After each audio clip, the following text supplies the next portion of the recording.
இது வரைக்கும் நான் டிபி வச்சதே இல்ல. எனக்கு நீ டிபி வைக்கிறதே எனக்கு பிடிக்கலன்னு சொன்னாரு. அதை நான் உடனே மாத்திக்கிட்டேன். நீங்க எதுவும் ஷேர் பண்ண மாட்டீங்க, பட் நீங்க மட்டும் உங்க போனை பாப்பீங்க, டிபி வைக்கலாமா கூடாதான் டிக்டேட் பண்ணுவீங்க, என்ன போட்டோ அனுப்பணும் அனுப்பக்கூடாதுங்கிற முடிவு எல்லாம் நீங்க எடுப்பீங்க. அப்ப நீங்க மட்டும் எப்படி அதை செய்யலாம்? நான் எனக்கு ஷேர் பண்றது அவங்க ஸ்பேஸ் கொடுக்கறது இல்ல. நான் இப்போ ஒருத்தவங்க கிட்ட நான் எல்லார்கிட்டயும் என்னோட மனசு திறந்து நான் காமிக்க முடியாது. சரி. என் கூட யார் உருக்கமா என் கூட பேசுறாங்களோ அவங்க கிட்ட தான் என்னோட பர்சனல் விஷயத்தை ஷேர் பண்ண முடியும். அவரா வந்து அவரோட ஃபீலிங்கை ஷேர் பண்ணுவாரு. நான் இன்னும் வெயிட் பண்ணிட்டு இருக்கேன் சார். நானு அவங்களுக்கு இருக்கிறது எல்லாம் கியூரியாசிட்டி சார். இல்ல, வாட்ஸ் ராங் இன் தட்?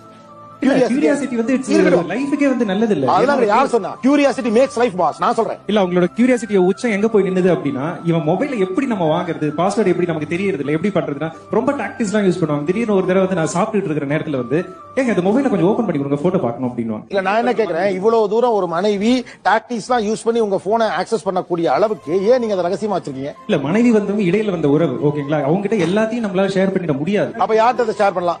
அப்பாட்ட எல்லாத்தையும் ஷேர் பண்ண முடியுமா? கண்டிப்பா எல்லாத்தையும் எல்லார்கிட்டயும் ஷேர் பண்ண முடியாது. ஆமா. அப்ப ஏன் உங்களை இடையில வந்த உறவுங்கிறீங்க? அப்ப நடுவுல வந்ததுனால ஃபுல்லா ஷேர் பண்ண முடியாதுங்கிற லாஜிக்கே இல்லையே.